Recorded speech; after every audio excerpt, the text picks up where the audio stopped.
Muy bien, vamos a dar la bienvenida a Luis. Hola, ¿qué tal, Luis? ¿Cómo estás? ¿Cómo estás? Muy bien.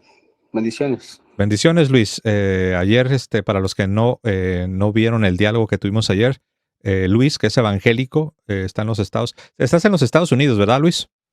Sí, ¿Desde qué parte de Estados Unidos nos acompañas? Para los que no te escucharon ayer, ¿en qué parte de Estados Unidos estás? ¿En qué ciudad? ¿Y cuál es tu denominación? Adelante. New Jersey, desde New Jersey, Estados Unidos. Muy bien, desde New Jersey, en los Estados Unidos. ¿Y cuál es tu denominación? Yo soy no denominacional. Eres no denominacional, ok, Cristiano pero evangélico, cerrado. cristiano evangélico cerrado, ok, pero para que me ayudes un poco, porque quiero ubicarte, digamos, en el mapa teológico, ¿estás más del lado como tipo pentecostal, tipo bautista, o a ver si me ayudas un poco? Yo soy del lado de la Biblia. Aunque si, lo que te digo, estoy sincero, si tendría que elegir una denominación que no la pertenezco, pero si tuviera que pertenecer, yo creo que sería bautista. Ok, Pero no lo soy. No no lo eres, pertenezco. pero digamos que tienes ciertas inclinaciones hacia los bautistas. Sí, solo más centrado para mi pensar en la palabra. Ok. Bueno, me llamó la atención la frase esa que usabas, ¿no? Que tú eres cristiano evangélico del lado de la Biblia. Bueno, es que todos dicen lo mismo. No sé si estás de acuerdo conmigo, Luis, de que si tú charlas si tienes una charla con un pentecostal, también te va a decir que él está del lado de la Biblia. Si tienes una charla con un reformado, el reformado también te va a decir que él está del lado de la Biblia. Ahorita yo estoy charlando contigo, ¿no? Que eres no denominacional y yo sé que pues también tú dices que estás del lado de la Biblia. Y yo creo que, sí, yo creo que de donde nace todo esto, yo creo que es de la sola escritura, de esta idea de que lo único que supuestamente es infalible para poder determinar la doctrina son las páginas de la Biblia, es decir, no la tradición y no los obispos, que son los sucesores de los apóstoles, lo que llamamos magisterio. Entonces, cuando uno se aferra a esta idea de que solo la Biblia, cada quien termina con una interpretación diferente. Yo no sé si tú estás de acuerdo con este análisis que acabo de hacer. Bueno, obvio, no se puede negar que hay, dependiendo de la denominación que la persona pertenezca, pues dicen, oh, esto, la Biblia quiere decir esto, o yo interpreto la Biblia de esta manera. Por eso yo soy no denominacional, porque por pertenecer a un grupito, porque yo podría decir lo mismo. Los católicos romanos también dicen, oh, yo estoy del lado de la Biblia, es lo mismo. Entonces, yo creo que cuando uno va a la Biblia tiene que ir con ningún tipo de prejuicios, porque obviamente todos tenemos un trasfondo de cómo nos crían. Por ejemplo, yo era católico romano, o sea, nacido católico romano, pero no, la verdad es que no era practicante, no iba a la iglesia, pues sí, el agua bendita, todo lo que me decían, pero la verdad es que vivía una vida como cualquier persona. Ya cuando tuve uso de razón y empecé a leer la Biblia por mi cuenta, o sea, empecé ya a interesarme por las cosas de Dios, la Biblia, todo eso, y dije, wow, no soy tan bueno como yo pensaba. Ajá. Y empecé a ver cosas incorrectas. Ok, pero sabes, yo sí veo una diferencia, Luis. Por ejemplo, ahorita creo que es un buen punto lo que tú acabas de decir. Yo te decía que dependiendo con quién charles, si es un pentecostal, te va a decir que él está del lado de la Biblia. Si es un bautista, te va a decir que él está del lado de la Biblia. Si es un presbiteriano reformado, te va a decir que él. Pero tú decías, y creo que es un buen punto, tú decías, sí, pero si yo charlo con un católico, si tengo una charla con un católico, el católico también me va a decir que él también está del lado de la Biblia. Pero la diferencia que yo veo, Luis, y no sé si tú estás de acuerdo, es la siguiente, ahí te va. El católico tiene una misma doctrina, mientras que el protestante no tiene una misma doctrina. El católico tiene un mismo gobierno, mientras que el protestante no tiene un mismo gobierno, no tiene los mismos líderes. El católico cree lo mismo sobre los sacramentos, mientras que el protestante, dependiendo con quién hables, te van a explicar diferente lo que significa el bautismo o la cena del Señor. Entonces yo sí veo una diferencia fundamental. ¿Cómo ves? ¿Qué piensas de esto, Luis? Interesante lo que dices. Tú dices que el católico piensa lo mismo y hablaste de doctrina y hablaste de líderes. Los mismos líderes, la misma doctrina, pero Sí. ese no es el caso. A ver, dinos.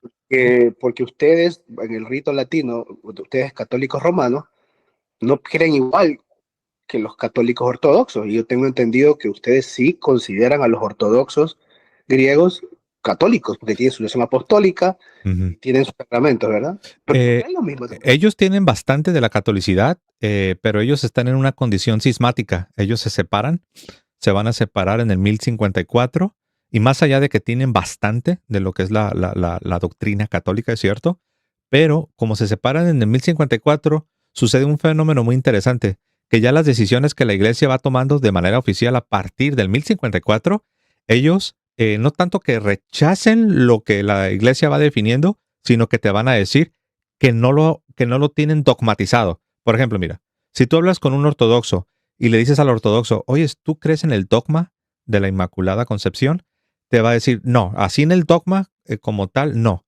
Pero si tú le dices, significa que tú puedes rechazar entonces toda la idea de que la Virgen es inmaculada, mira qué curioso, te va a decir, no, tampoco. Es que sí creemos que la Virgen es inmaculada. Lo que nosotros no tenemos todavía es un dogma como lo hizo la Iglesia romana. Pero al final sí creen en la doctrina. Entonces es un algo muy interesante, pero sí, hay que reconocer que sí son cismáticos porque se separan de la Iglesia, y debido a eso, las definiciones que la Iglesia ha ido haciendo a partir del 1054, ellos no las aceptan en el sentido estricto y formal. Ellos también están divididos entre ellos. No todos los ortodoxos creen lo mismo. No todos aceptan el mismo canon. No voy a decir que son protestantes porque no son protestantes, pero tienen una dinámica también semejante en el sentido de que se han dividido, no creen lo mismo y no están todos unificados bajo un mismo gobierno. Entonces ellos no son, así en todo el sentido, no son católicos. Yo cuando te digo que los católicos creemos lo mismo, tenemos el mismo gobierno y entendemos los sacramentos de la misma manera, me estoy refiriendo a todos los que propiamente están en la iglesia. Entonces los ortodoxos están, digamos, en una situación distinta. Yo me refiero al católico que acepta el catecismo de la iglesia, el católico que acepta los 21 concilios, el católico que acepta a San Pedro, es decir, a los papas como sucesores de San Pedro. A eso me refiero con católico. Ok, pero entonces yo te pregunto, ¿para ti los ortodoxos son católicos o no? En el sentido más estricto, repito, en el sentido más estricto, no, porque están en una condición cismática. Ahora, si tú me preguntas, sí, José, pero ¿no crees que ellos sí tienen bastante de la catolicidad? Sí, en ese sentido, yo sí reconozco que tienen los 7 sacramentos, ellos creen en la sucesión apostólica, ellos incluso creen en la primacía de Pedro, pero dicen que es una primacía solo de honor. Dicen que no es tanto de gobierno, no es tanto de jurisdicción, pero tienen bastante, pero de que están en una condición cismática y a partir de eso rechazan ciertas decisiones de la iglesia, eso nadie lo puede negar. Claro, porque ni siquiera creen en el Papa ni en la fidelidad papal, lo ven como el líder supremo de la iglesia. Ellos, no estoy hablando de los ortodoxos. Entonces, bajo esa perspectiva, ¿tú crees que ellos serán salvos o son salvos ya que no aceptan al Papa ni su liderazgo? Muy bien, excelente pregunta. Y yo creo que la respuesta que te voy a dar aplica tanto a los ortodoxos como realmente a cualquier otra persona. Todo va a depender de que si la persona es culpable o no es culpable. ¿A qué me refiero? Cuando tú conoces la verdad y la entiendes y aún así la rechazas, ahí entra lo que llamamos la culpabilidad, porque no eres ignorante, sino que sabiéndola, conociéndola, entendiéndola, decides rechazarla. En ese momento te vuelves culpable y no puedes ser salvo. Ahora, si un ortodoxo nace, vamos a suponer, nace en Moscú, allá en Rusia, y todo lo que conoce es la ortodoxia, y le llega la muerte, y este ortodoxo se mantuvo con lo mejor de su mente, de su corazón, fiel a lo que le transmitieron, a los sacramentos, al Evangelio de Cristo, a lo que es la fe cristiana, aún a través de los lentes ortodoxos. Y este ortodoxo nunca se enteró de todo lo que hay que conocer para ser católico. No podemos decir que esta persona ya la estamos condenando. Esto queda al juicio divino, pero lo que sí te puedo decir es lo siguiente, y aquí te paso el micrófono, es que si hay una ignorancia que le llamamos la ignorancia invencible, esta persona tiene la posibilidad de ser salvada, pero si la persona ya no es ignorante, sino que lo supo y lo entendió, y aún así lo rechazó, ahí ya estás poniendo tu alma en peligro. Ok, entonces, independientemente de los ortodoxos, cualquier persona que no acepte al Papa o rechace al Papa está pecando, bajo tu perspectiva, ¿verdad? Si la persona entiende que es el sucesor de San Pedro y entiende que Cristo instituyó el papado y dice, no me importa, al final yo creo que yo solito leyendo la Biblia es lo único. Entonces esa persona ya no es ignorante y sí estaría poniendo su alma en peligro o su salvación en peligro. Claro, por eso, o sea, los ortodoxos entienden que para ustedes el Papa es su líder, el sucesor de Pedro, el representante de Cristo en esta tierra, el vicario, como ustedes lo quieran llamar. Ellos entienden y no son ignorantes, Habrí- solamente que lo rechazan. pero habría que definir a qué te refieres con entienden. Por ejemplo, yo fui protestante 20 años y yo sí sabía que existía una figura que le llaman Papa. Yo sí sabía que que los católicos creían en el purgatorio, creían en que los santos interceden. Yo lo sabía, o sea, lo sabía, sabía de la existencia de eso. Pero si tú te refieres a que yo lo entendía y habiéndolo entendido, yo lo rechazaba, no, la verdad no, ni lo entendía. En otras palabras, yo sabía de la existencia de ciertas cosas católicas, pero ni las entendía, ni las comprendía y aún así las rechazaba. Eso es lo que se llama una ignorancia, un desconocimiento. Y rechazas no tanto porque te endureces, no, lo rechazas porque lo desconoces. Es como un rechazo a lo desconocido. Entonces hay que matizar ahí, ¿no? Ok, yo ahí tengo un problema porque obviamente nosotros como cristianos se nos llama a predicar, ¿verdad? Lo que es pecado, lo que es incorrecto. Yo creo, o sea, tú técnicamente lo que me estás diciendo, lo que yo estoy entendiendo es que la persona siempre y cuando lo entienda, entonces será culpable. Si no lo entendió, se puede salvar. No, igual está pecando. O sea, si yo predico un homosexual, por ejemplo, mira, esa conducta es equivocada. Y si no, ellos no lo van a entender, o dicen, no, no, ¿cómo se te ocurre? Amor es amor. Y porque no lo entendió, ¿se va a salvar? No, morir en su pecado. Porque debe de Am, saber que lo que hace está mal. ¿Tú te acuerdas de aquel pasaje donde el apóstol Pedro dice que pecado es saber hacer lo bueno y no hacerlo? El que sabe hacer lo bueno y no lo hace, él es pecado, sí. Sí, en otras traducciones dices es saber hacer lo bueno y no hacerlo. Ok, entonces ahí está lo que te he estado tratando de explicar. Cuando uno sabe que esto es de Dios, que esto es bueno, que se supone que esto se espera que debes creer y aún así no quieres hacerlo, ahí es cuando entra la culpabilidad. Entonces, es semejante como cuando entra lo que se conoce como la edad de la razón en los seres humanos. Cuando un infante alcanza la edad de la razón, es cuando ya necesitas explicarle, va sabiendo lo que es el mal, el bien, y te haces responsable. Ya no eres un infante, ya no eres un ignorante, ya no eres una persona que digas, no, es que yo nunca comprendí. Entonces, no estoy diciendo que es lo mismo, pero es semejante. Hay personas que simplemente desconocen. De hecho, si tú te pones a revisar testimonios de personas que hoy son católicas, pero que durante toda su vida fueron protestantes, vas a ver un común denominador. El común denominador, Luis, es que te van a decir, yo rechazaba el catolicismo y yo lo despreciaba, yo hasta predicaba en contra, pero la verdad yo ni entendía el catolicismo. Entonces a eso me estoy refiriendo, ¿no? Entonces, sí, por ejemplo, si tú ya te das cuenta que Cristo fundó una iglesia y que esa iglesia ha estado presente durante 2000 años y que esa iglesia es la iglesia católica, y tú por endurecimiento, por dureza de corazón, no quieres recibirla, sí, ahí ya eres culpable, ahí ya eres responsable. Ok. Bueno, lo que yo quiero que tú entiendas es que yo entiendo que bajo tu perspectiva tú dices que la iglesia de Cristo es la católica.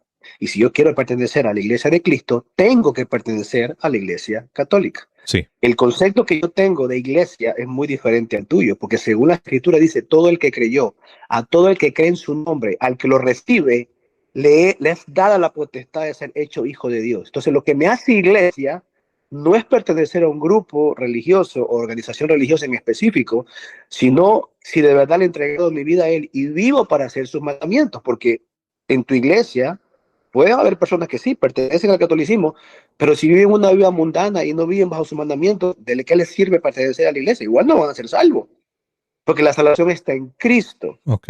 en Buen punto, negarme a mí mismo, tomar mi cruz, etcétera. buen punto. Eso es lo que yo tengo. O Sí, buen sea, como punto. yo creo en Cristo, yo soy parte de la iglesia. Ok, buen punto. Y creo que tengo un par de pensamientos. Número uno, en la Biblia sí vemos que sí es necesario adherirse a un grupo específico. Esto, por ejemplo, tú decías, ¿no? Que no necesito pertenecer a un grupo específico, pertenecer a una iglesia.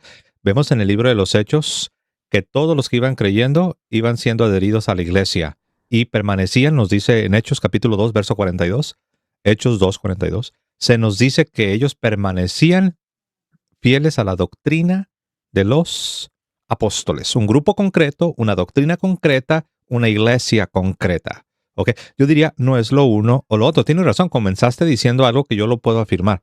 Tú dices, la Escritura dice en San Juan capítulo 1 que a todos los que lo recibieron, a los que creen en su nombre, les dio la potestad de ser hechos hijos de Dios, los cuales no son engendrados de carne ni de sangre, ni de voluntad de varón, sino de Dios. Y el católico dijo, amén. El católico no lo separa. El católico no dice, no te va a poner entre la espalda y la pared. Decídete. O te conviertes de todo corazón para que tengas una conversión real, o mejor te haces de la Iglesia Católica. Es que no es lo uno o lo otro. Son las dos cosas, como lo vemos en la Biblia. En la Biblia vemos las dos cosas. Vemos gente convirtiéndose, pero vemos gente sujeta al liderazgo de los apóstoles. Vemos gente que recibe la doctrina en la interpretación de los apóstoles y se mantienen y perseveran en esa doctrina. No es lo uno o lo otro. Ahora, y aquí te voy a dar el paso. Lo último que dijiste fue un buen punto. Tú dijiste, ¿de qué te serviría ser católico si estás viviendo como un mundano o estás viviendo haciendo lo que tú quieres? Y ahí también ahí yo te doy la razón. Ahí los católicos decimos amén. De nada te sirve que digas que eres católico si vives como una persona mundana. Pero la buena noticia, Luis, es que la Iglesia Católica no enseña que es suficiente llevar el nombre de católico y aunque vivas como un mundano, la Iglesia Católica no dice que eso es suficiente, al contrario, la Iglesia condena esa idea. Eso es semejante a lo que Cristo condenó de los religiosos de su tiempo, que eran sepulcros blanqueados, que tenían una etiqueta, tenían algo por fuera, pero por dentro vivían como personas del mundo. Entonces, pero sí es necesario ser fiel. Hay que ser católico, pero hay que ser fiel a la doctrina de Cristo. ¿Cómo ves? Claro, ese es precisamente mi punto. Estoy de acuerdo con el texto que me diste de que se iban añadiendo a la iglesia. Por eso, pero esa iglesia, según la Biblia, son las personas. No es un... Obviamente que cuando tú crees en Cristo y aceptas y lo recibes como Señor y Salvador, eres parte de ese grupo, pero ese grupo no está en una área geográfica en específico nada más, o en una organización específica nada más. Puede haber iglesia de Cristo en el protestantismo, puede haber iglesia de Cristo en el catolicismo, puede haber iglesia de Cristo en los bautistas, porque obviamente no todo el que dice bautista es un verdadero bautista, no todo el que dice pentecostal es un verdadero pentecostal, porque tú y yo hemos sido testigos de cosas bochornosas y actitudes que de cristianos no tienen nada, tanto de protestantes como católicos. Entonces yo digo, no es dependiendo a dónde tú pertenezcas, sino es tu vida.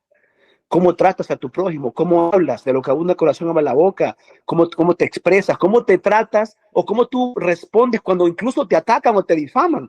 El verdadero evangelio es ama a tu enemigo, bendice al que te maldice, ora por los que te persiguen, no pagues mal por mal, vence al mal haciendo el bien.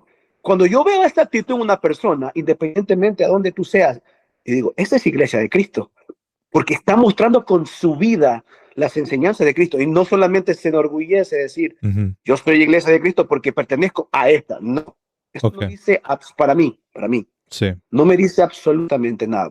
¿Entiendes? Pero sabes, en la misma línea de lo que yo te venía explicando, que no es lo uno o lo otro, estoy de acuerdo que necesitamos ser fieles, tener un corazón de carne convertido, que cuando fallamos nos arrepentimos, que luchamos contra el pecado, andar en la luz, andar en amor, andar en la verdad, andar en el espíritu y luchar contra los deseos de la carne, hacer morir en nosotros esas pasiones carnales. Claro, estoy de acuerdo en ese punto, pero en la misma línea de lo que te venía diciendo, que para hacer eso no es necesario tener la idea de que no importa que estés o no estés en determinada iglesia. No es necesario que digas, pues mira, es que yo puedo hacer todo esto sin necesidad de recibir determinada doctrina o sin necesidad de reconocer a ciertos líderes como los que gobiernan la iglesia. ¿Por qué no creo que debas hacer esa separación, Luis? Porque como ya te mostré en el libro de los Hechos, capítulo 2, verso 42, vemos que son las dos cosas. Es la conversión, es la fidelidad, pero también es estar sujeto al gobierno de los apóstoles, también es recibir la interpretación de los apóstoles y mantenerse en esa doctrina. Entonces, por eso los católicos insisten en que no puedes vivir tu cristianismo fuera de la iglesia, sujetándote a otros líderes, a otro gobierno, sujetándose a otra doctrina que no es la que viene de los apóstoles. Por eso es necesario ser católico. Entonces, yo creo que estamos llegando a un punto donde nos estamos dando cuenta, Luis, que, ok, ya vimos que no es un asunto de que simplemente digas soy católico o que simplemente digas soy protestante, sino que es un asunto de que estés obedeciendo o no estés obedeciendo al evangelio. Entonces, yo creo que ahí estamos de acuerdo, pero la pregunta del $1,000,000 es la siguiente, Luis, y esa es la pregunta que debemos responder. Ok, ya vimos que es cierto, hay que ser fiel al evangelio y hay que sujetarnos a los ministros establecidos por Cristo. Y hay que perseverar en la sana doctrina. Hay que perseverar en la sana doctrina. Pero aquí viene la pregunta. ¿Dónde encuentro esas tres cosas? ¿Dónde encuentro estos ministros, estos líderes establecidos por Cristo? ¿Dónde encuentro esa doctrina específica que debo creer? ¿Dónde encuentro esta iglesia? Porque yo quiero pertenecer a ella. Y es donde el católico responde, esa es la iglesia católica. Esa es la iglesia católica. Entonces, yo ahí es donde yo veo que el protestantismo tiene este problema. El protestantismo no es la iglesia. Y por eso el protestantismo no tiene, repito, no tiene ni unidad de doctrina, ni unidad de gobierno, ni unidad de sacramentos. Y ahí está el problema. Ahí es donde se ve que más allá de la sinceridad digamos, en este caso tuya, más allá de tu sinceridad, más allá de la sinceridad incluso de los pastores protestantes, pero sí hay un problema. La pregunta es, ¿dónde está esta iglesia y cuál es la doctrina? ¿Cómo ves? Claro, en ese punto te voy a dar la razón. En el protestantismo, hay, cuando no se encuentran en un desacuerdo, empieza incluso una batalla entre ellos mismos. Por eso yo no me identifico como protestante. Porque si yo no sé algo, te voy a decir, mira, lo desconozco, aquí no lo sé. No me voy a poner a parar aquí, a hacerme que yo soy el saberlo todo, y te voy a refutar y te voy a decir, por ejemplo, tú a mí jamás me vas a encontrar en una posición de yo llamarte a ti idólatra o hereje o sectario, no. Te voy a decir, mira, lo que estás haciendo considero que es idolatría. Pero te lo digo para qué, para que salgas de ahí, porque yo tengo que buscar el bien tuyo y tú bien el bien mío.